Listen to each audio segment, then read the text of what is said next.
ফিলিস্তিনি হত্যার প্রতিবাদের ঢেউ বাংলাদেশে। ঢাকা ও চট্টগ্রামে জামায়াত ইসলামীর বিক্ষোভ মিছিল, ইসরায়েলি পণ্য বয়কটের ডাক। মৃত্যু হয়েছে বিশ্ব বিবেকের, বললেন আমির।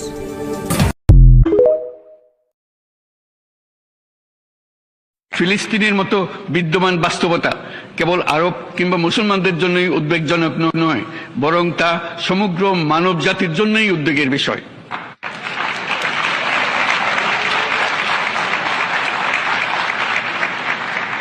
একজন মানুষ হিসেবে প্রত্যেক ফিলিস্তিনির জীবন অমূল্য।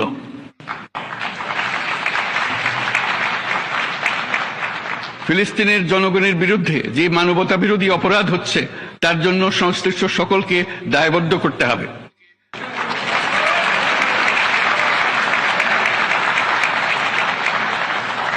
ফিলিস্তিনের জনগণের উপর চলমান নৃশংসতা, বিশেষত নারী এবং শিশুদের সাথে প্রতিনিয়ত যে নিষ্ঠুরতা বিশ্ব দেখাচ্ছে, তা থেকে নিস্তারের জন্য বাংলাদেশ অনতিবিলম্বে সম্পূর্ণ যুদ্ধবিরতির আহ্বান জানাচ্ছে।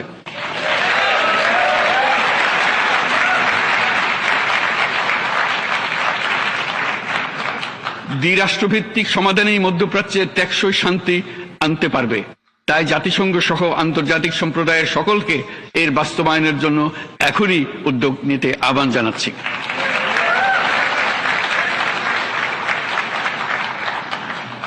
গত 2.5 বছর ধরে ইউক্রেনে চলমান যুদ্ধে বহু মানুষ প্রাণ হারিয়েছে।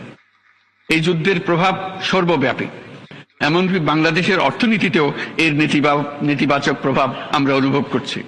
আমরা তাই উভয় পক্ষকে সংলাপে বসে বিরোধ নিরসনের মাধ্যমে যুদ্ধের অবসান ঘটানোর আহ্বান জানাচ্ছি।